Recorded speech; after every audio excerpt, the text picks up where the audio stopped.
Hi. Are you ready to keep going? And the things they carried by Tim O'Brien.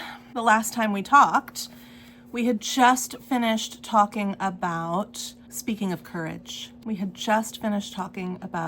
Speaking of courage and notes, in which, in speaking of courage, we learned that Norman Boker blamed himself for the death of Kiowa in a field of muck, for lack of an appropriate term this early in my video. He loses him. He just lets him sink down into it, and he drowns in the muck. And Norman Boker is home after the war, and he's having to deal with the expectations of people and the expectations of himself. He's receiving all of these medals, but none of them are the Purple Heart. He's not receiving a medal for bravery, excessive bravery. He's just receiving medals for normal bravery. But he's also carrying around this guilt because he feels like he wasn't brave at all. In some ways, he feels like every act of bravery is an act of excessive bravery in a moment, in a time, in a theater of war. And he's not wrong. And in some ways, he feels like he was never brave, not once. And that resulted in the death of his friend.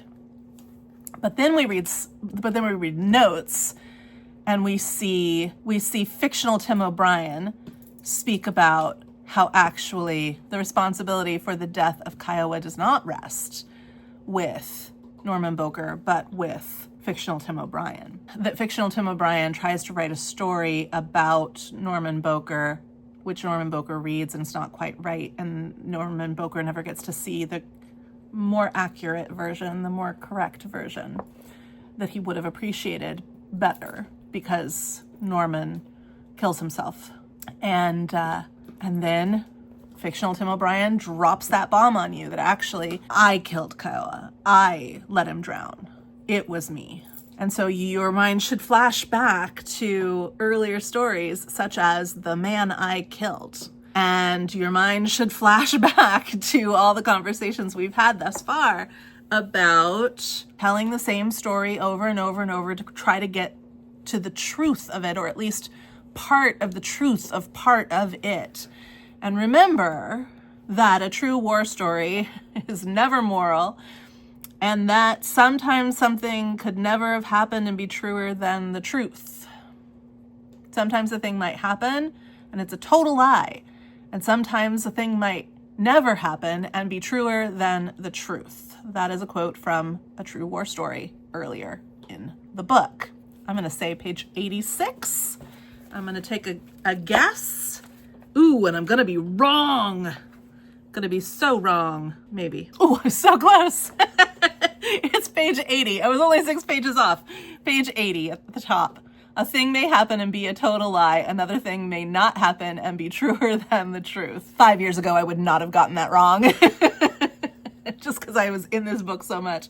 But now we're picking up with a chapter called In the Field.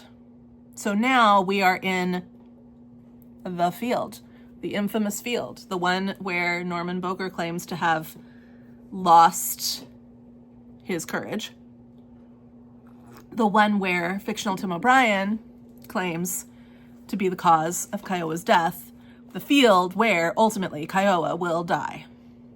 Prepare yourself.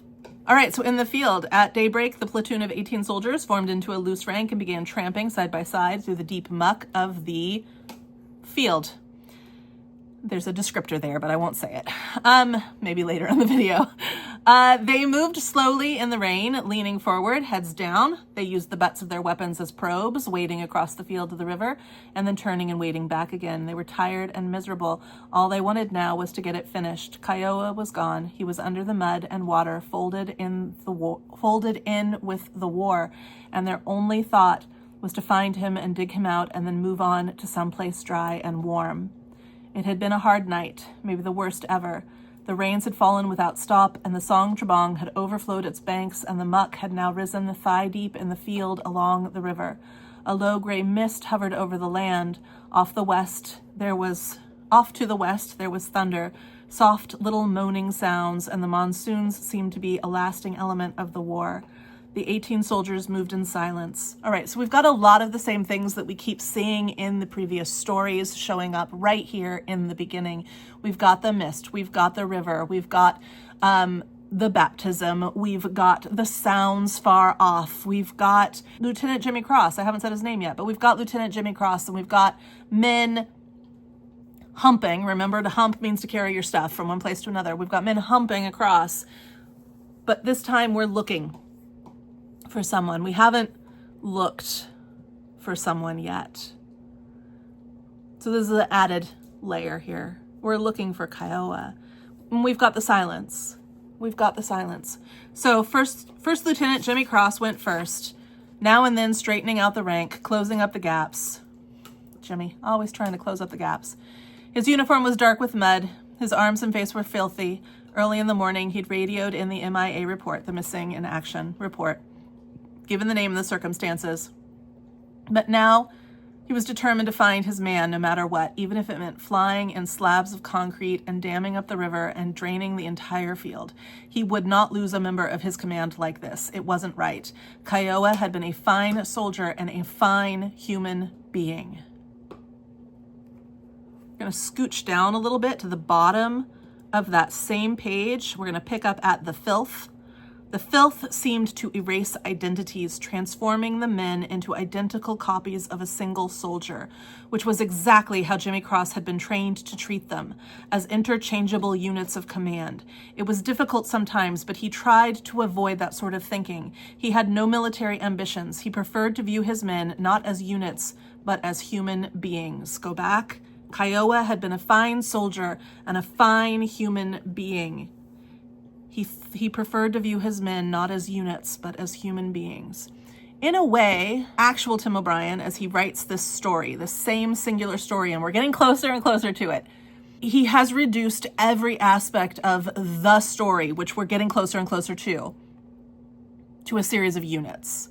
It's why we keep seeing the same thing over and over again, but in different ways, in totally different ways. Each story is unique in and of itself, and yet each story is the same story. We just haven't gotten to the core yet. But like an onion, we keep stripping away layers.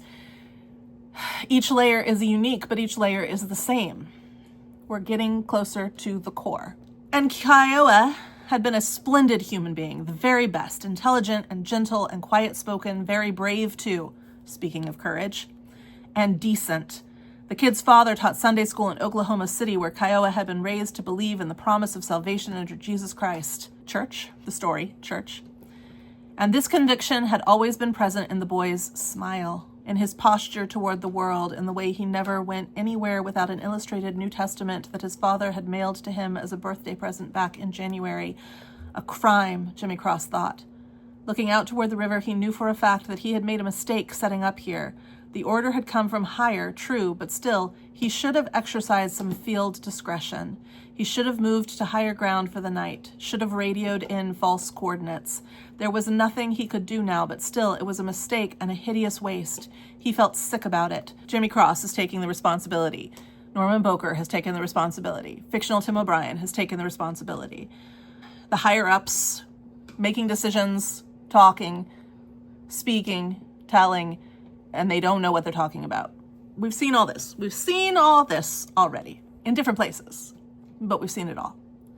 The search went slowly. For a time, the morning seemed to brighten, the sky going to a lighter shade of silver, but then the rains came back hard and steady. There was the feel of permanent twilight.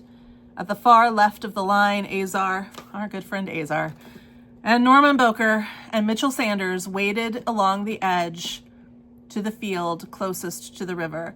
They were tall men, but at times the muck came to mid-thigh. Azar kept shaking his head. Man, talk about irony. I bet if Kiowa was here, I bet he'd just laugh.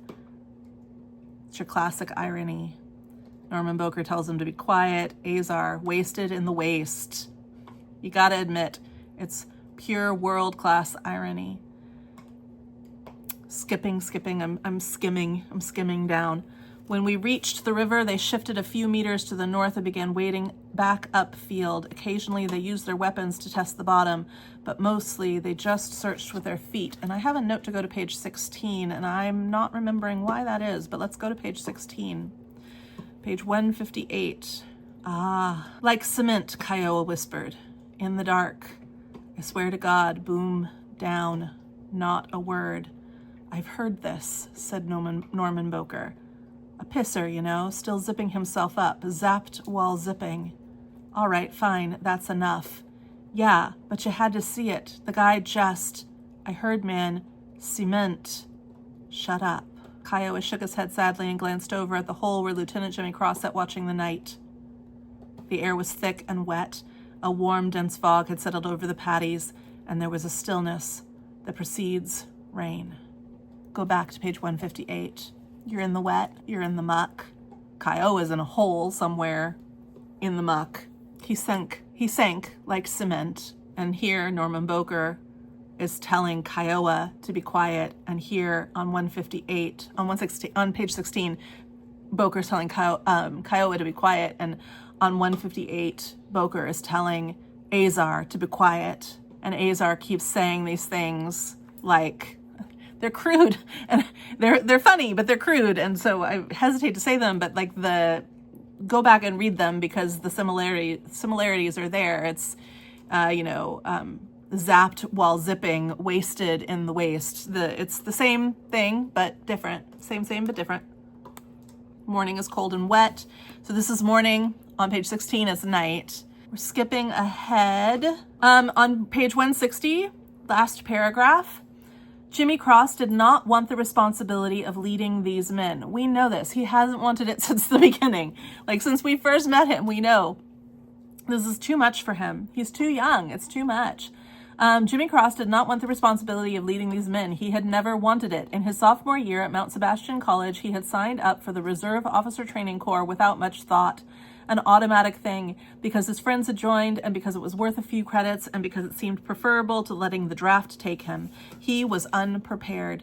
24 years old and his heart wasn't in it. Military matters meant nothing to him. He did not care one way or the other about the war, and he had no desire to command. And even after all these months in the bush, all the days and nights, even then he did not know enough to keep his men out of a shit field. Stupid mistake, that's all it was, a mistake, but it had killed Kiowa.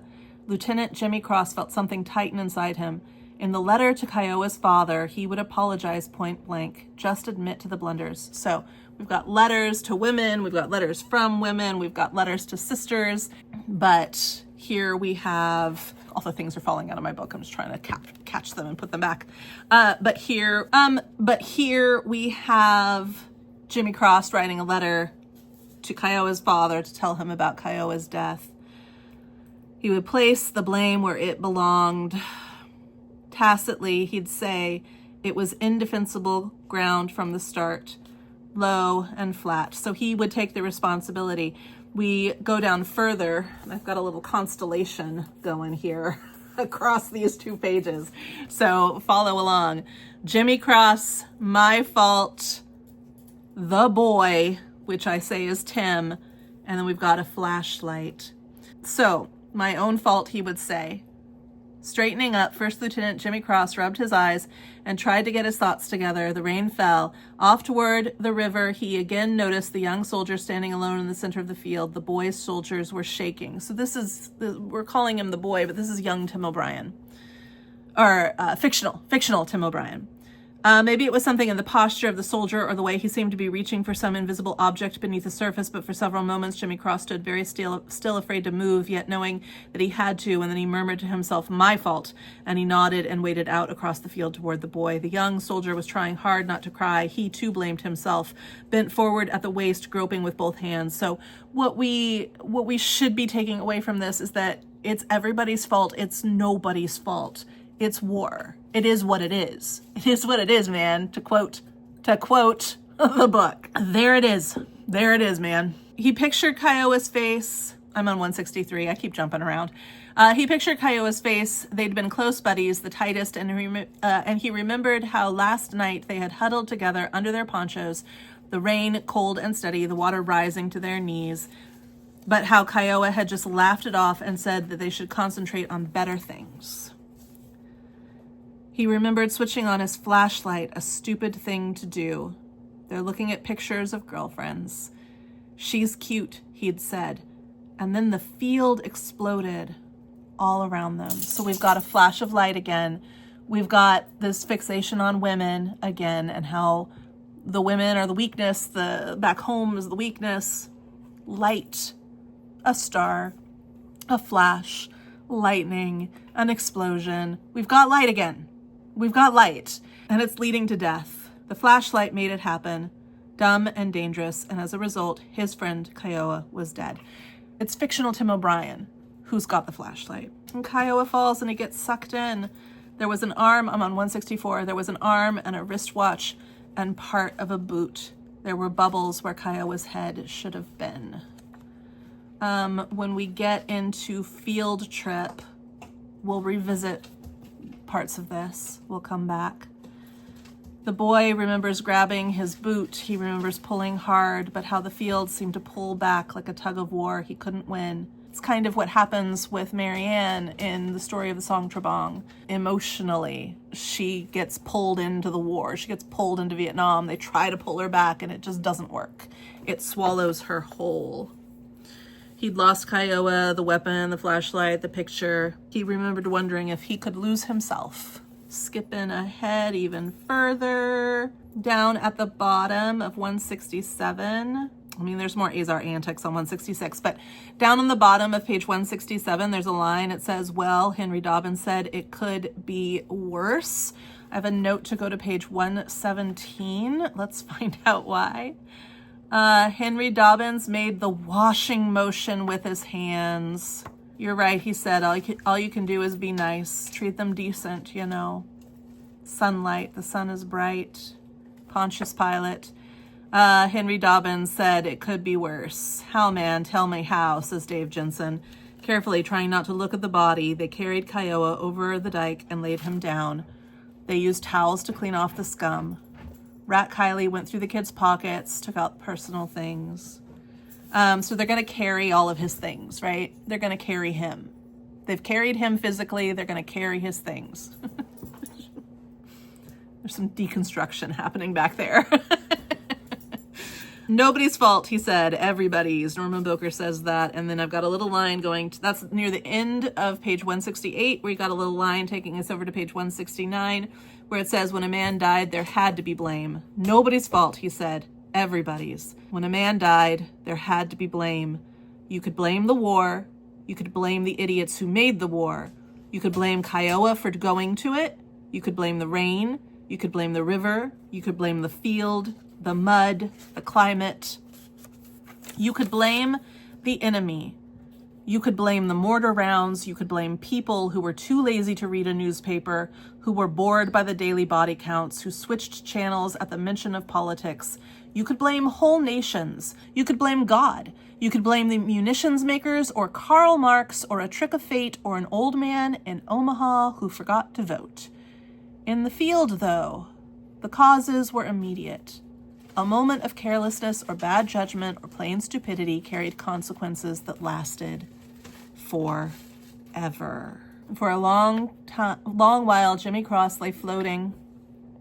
In the clouds to the east, there was the sound of a helicopter, but he didn't take notice. With his eyes still closed, bobbing in the field, he let himself slip away. He was back home in New Jersey, a golden afternoon on the golf course, the fairways lush and green, and he was teeing up. So we've got him losing himself in fantasy again. We had style a while back, and now the next chapter is called Good Form, and I'm going to argue that those two things are similar in meaning. And it starts with the phrase, I don't know if you can see, it starts with the phrase, it's time to be blunt, and I wrote, whoa, he hasn't been being blunt? Question mark. Almost, okay, I'm 43 years old, true, and I'm a writer now, and a long time ago, I walked through Quang Ngai province as a foot soldier. Almost everything else is invented.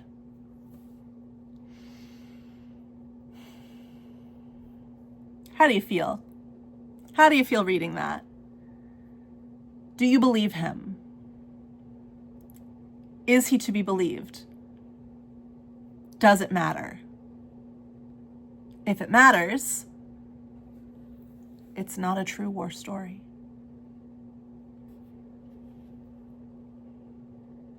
But it's not a game. It's a form. It's a form. Let's go back to page 157, where they use the word units, to not think of them as individual men or human beings, but as units. So go back to page 171. It's not a game, it's a form, a unit, a representation, not a reality, not an individuality, not a person, not an event, a type, an archetype. Right here, now, as I invent myself, I'm thinking of all I want to tell you about why this book is written as it is. For instance, I want to tell you this. 20 years ago, I watched a man die on a trail near the village of Maikhe. I did not kill him, but I was present. You see, and my presence was guilt enough. I remember his face, which was not a pretty face because his jaw was in his throat, and I remember feeling the burden of responsibility and grief. I blamed myself, and rightly so, because I was present. But listen, even that story is made up. Go to page 54. Go to page 54. And I want you to feel it. The wind coming off the rivers, the waves, the silence, the wooden frontier. You're at the bow of a boat on the rainy river. You're 21 years old. You're scared, and there's a hard squeezing pressure in your chest. What would you do? Would you jump? Would you feel pity for yourself? Would you think about your family and your childhood and your dreams and all you're leaving behind? Would it hurt? Would it feel like dying? Would you cry as I did? What would you do? There it is. I want to tell you this. I want to tell you why this book is written. What would you do? I want you to feel it. I want you to feel it. The light's getting weird. But listen, even that story is made up. I want you to feel what I felt is on page 171. And on page 54, he says, I want you to feel it. I was once a soldier. Oh, I want you to know why story truth is truer sometimes than happening truth. Here is the happening truth. I was once a soldier. There were many bodies. Real bodies with real faces, but I was young then and I was afraid to look. And now, 20 years later, I'm left with faceless responsibility and faceless grief. Here is the story truth. He was a slim, dead, almost dainty young man of about 20. He lay in the center of a red clay trail near the village of Maikhe. His jaw was in his throat. His one eye was shut. The other eye was a star-shaped hole. I killed him. What stories can do, I guess, is make things present. I can look at things I never looked at. I was afraid to look. I can attach faces to grief and love and pity and God. I can be brave. I can make myself feel again. Daddy, tell the truth, Kathleen can say. Did you ever kill anybody? And I can honestly say, of course not.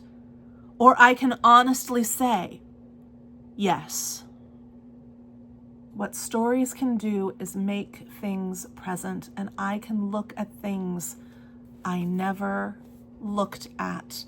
I was afraid to look.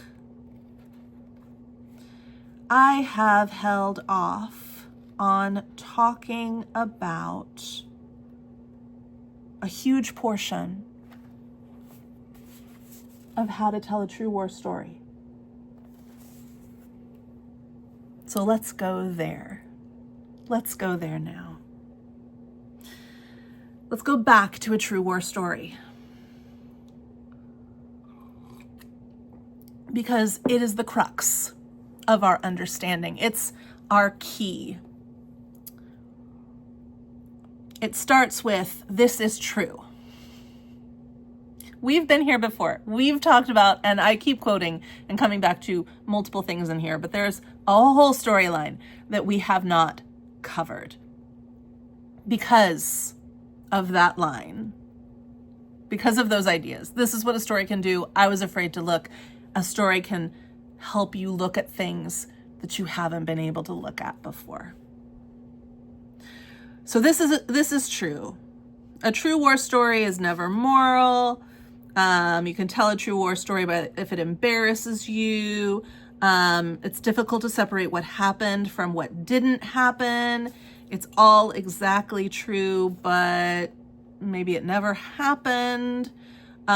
Pictures get jumbled and you tend to miss a lot. And then afterward, when you go to tell about it, there's always that surreal seemingness, which makes the story seem untrue, but which is in fact representative of the hard and exact truth as it seemed. In many cases, a true war story cannot be believed. There's the story of the men listening and they blow everything up and then they have to go, like, they can't kill the noise and then they have to go back. They're silent. You remember that story. I tell that one a lot. We go back to that one a lot. We're going to go to page 73. We're going to go to page 73. On page 73, we saw Mitchell Sanders say that he now understands the moral of things. Remember, a true war story is never moral. So if you can find a moral, then it's not a true war story. He says, the moral I mean is that nobody listens, nobody hears nothing. Trees and rocks, you've got to listen to your enemy. So we're going to go down from there. Then again, in the morning, Sanders came up to me. The platoon was preparing to move out, checking weapons, going through the rituals that preceded a day's march. Already the lead squad had crossed the river and was filing off toward the west. I got a confession to make, Sanders said. Last night, man, I had to make up a few things. I know that. The Glee Club? There wasn't any Glee Club. Right. No opera. Forget it. I understand. Yeah, but listen, it's still true. Those 6 guys, they heard wicked sound out there. They heard sound you just plain won't believe. And remember, we see the same thing in Sweetheart of the Song Trebong. Sanders pulled on his rucksack, closed his eyes for a moment, and let out a short, throat-clearing sigh. I knew what was coming. All right, I said, what's the moral? Forget it. No, go ahead. For a long while, he was quiet, looking away. The silence kept stretching out until it was almost embarrassing, and then he shrugged and gave me a stare that lasted all day. Hear that quiet, man? That quiet? Just listen. There's your moral. In a true war story, if there's a moral at all, it's like the thread that makes the cloth. You can't tease it out. You can't extract the meaning without unraveling the deeper meaning. And in the end, really, there's nothing much to say about a true war story except maybe, oh. For example, true war stories do not generalize. They do not indulge in abstractions or analysis. For example, war is hell. As a moral declaration, the old truism seems perfectly true, and yet because it abstracts, because it generalizes, I can't believe it with my stomach. Nothing turns inside. It comes down to gut instinct. A true war story, if truly told, makes the stomach believe. This one does it for me.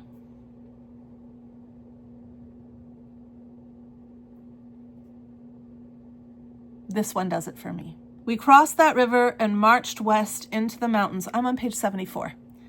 I marched west into the mountains. On the 3rd day, Kurt Lemon stepped on a booby-trapped 105 round. He was playing catch with Rat Kiley, laughing, and then he was dead. The trees were thick. It took nearly an hour to cut an LZ for the dust-off. Later, higher in the mountains, we came across a baby VC water buffalo. What it was doing there, I don't know. No farms or paddies. But we chased it down, got a rope around it, and led it along to a deserted village where we set up for the night. After supper, Rat Kiley went over and stroked its nose. He opened up a can of sea rations, pork and beans, but the buffalo wasn't interested. Rat shrugged. He stepped back and shot it through the right front knee. The animal did not make a sound. It went down hard, then got up again, and Rat took careful aim and shot off an ear. He shot it in the hindquarters and in the little hump at its back. He shot it twice in the flanks. It wasn't to kill. It was to hurt. He put the rifle muzzle up against the mouth and shot the mouth away. Nobody said much. The whole platoon stood there watching, feeling all kinds of things, but there wasn't a great deal of pity for the baby water buffalo. Kurt Lemon was dead. Rat Kiley had lost his best friend in the world. Later in the week, he would write a long personal letter to the guy's sister, who would not write back. But for now, it was a question of pain. He shot off the tail. He shot away chunks of meat below the ribs. All around us, there was the smell of smoke and filth and deep greenery, and the evening was humid and very hot. Rat went to automatic. He shot randomly, almost casually, quick little spurts in the belly and butt, and then he reloaded, squatted down, and shot it in the front left knee. Again, the animal fell hard and tried to get up, but this time it couldn't quite make it. It wobbled and went down sideways. Rat shot it in the nose. He bent forward and whispered something as if talking to a pet, and then he shot it in the throat. All the while, the baby buffalo was silent. Or almost silent. Just a light bubbling sound where the nose had been. It lay very still. Nothing moved except the eyes, which were enormous, the pupils shiny, black, and dumb. Rat Kiley was crying. He tried to say something, but then cradled his rifle and went off by himself. The rest of us stood in a ragged circle around the baby buffalo. For a time, no one spoke. We had witnessed something essential, something brand new and profound.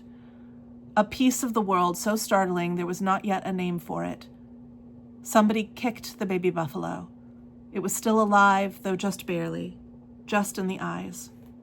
Amazing, Dave Jensen said. My whole life, I never seen anything like it. Never?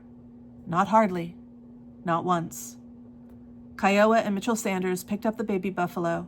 They hauled it across the open square, hoisted it up, and dumped it in the village well. Afterward, we sat waiting for Rat to get himself together. Amazing, Dave Jensen kept saying. A new wrinkle. I never seen it before. Mitchell Sanders took out his yo-yo. Well, that's Nom, he said. Garden of Evil over here, man. Every sin's real fresh and original. How do you generalize? War is hell, but that's not the half of it, because war is also mystery and terror and adventure and courage and discovery and holiness and pity and despair and longing and love. War is nasty. War is fun. War is thrilling. War is drudgery. War makes you a man. War makes you dead. The truths are contradictory. War is also beauty, and a true war story will tell the truth about this, though the truth is ugly. To generalize about the war is like generalizing about peace. Almost everything is true, almost nothing is true. At its core, perhaps, war is just another name for death, and yet any other soldier will tell you, if he tells the truth, that proximity to death brings with it a corresponding proximity to life. After a firefight, there is always the immense pleasure of aliveness. The trees are alive, the grass, the soil, everything. All around you, things are purely living, and you among them, and the aliveness makes you tremble. In the midst of evil, you want to be a good man. You want decency, you want justice and courtesy and human concord, things you never knew you wanted. I'm skipping all over the place here. Though it's odd, you're never more alive than when you're almost dead. And you are filled with a hard, aching love for how the world could be and always should be, but now is not. In war, you lose your sense of the definite, hence your sense of truth itself, and therefore it's safe to say that in a true war story, nothing is ever absolutely true. Often in a true war story, there is not even a point. What's the point? You can tell a true... I'm skipping around. I'm on page 79 by now. You can tell a true war story by the questions you ask. Somebody tells the story, let's say, and afterwards you ask, is it true? And if the answer matters, we've already said this today, but if the answer matters, you've got your answer. A true war story does not depend on that kind of truth. A thing may happen and be a total lie, and another thing may not happen and be truer than the truth. Bottom of page 80. Now and then when I tell this story, someone will come up to me afterward and say she liked it. It's always a woman. Usually it's an older woman of kindly temperament and humane politics. She'll explain that as a rule, she hates war stories. She can't understand why people want to wallow in all the blood and gore. But this one she liked. The poor baby buffalo. It made her sad. Sometimes even there are little tears.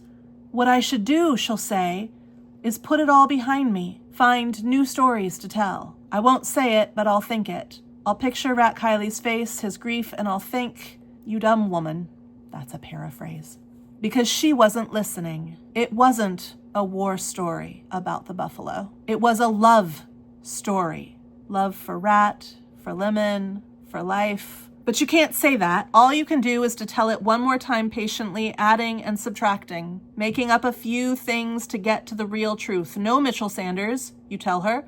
No Lemon, no Rat Kiley, no Trail Junction, no baby buffalo, no vines or moss or white blossoms beginning to end. You tell her it's all made up, every detail.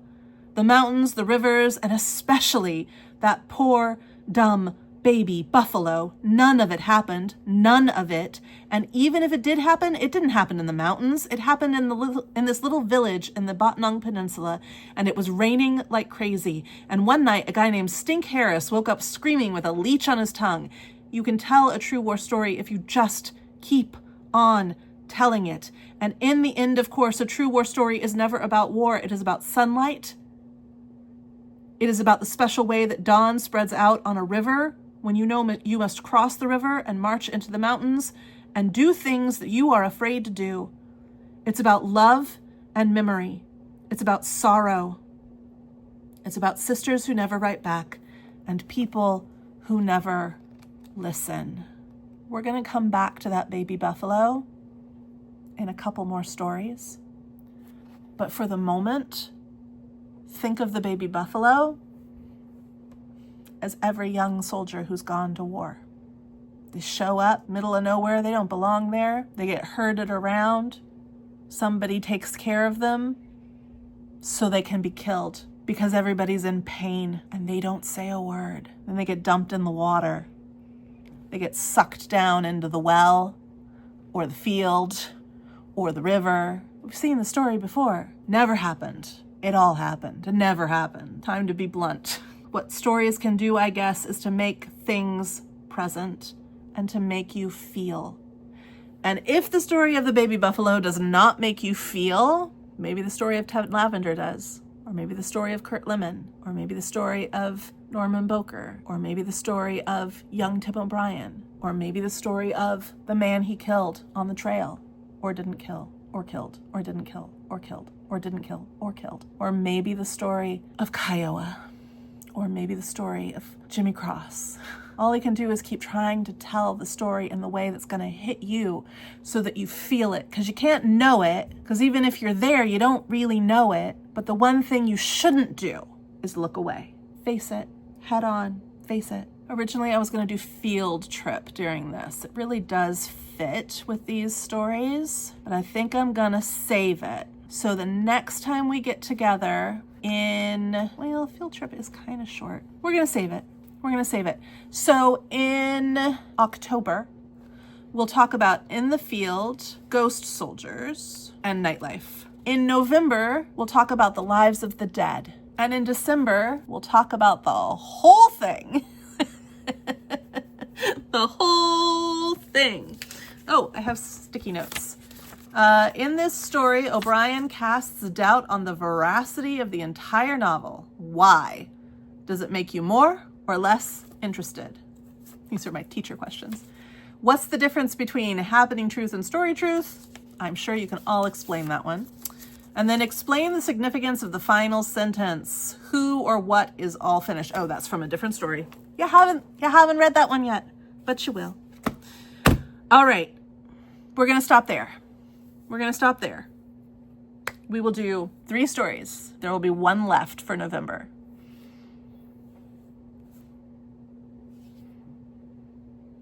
Love to hear your thoughts. Deeper we get into this, the more excited I get because I know how close we are to understanding what we can.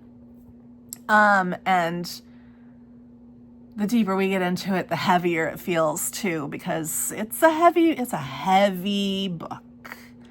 It's a heavy book about grief and loss and beauty and pain and cruelty. And it's all true and none of it's true. And it's all true and none of it's true. Think about that for a while. And then when we see each other again, we'll talk it through. In the meantime, let's go read.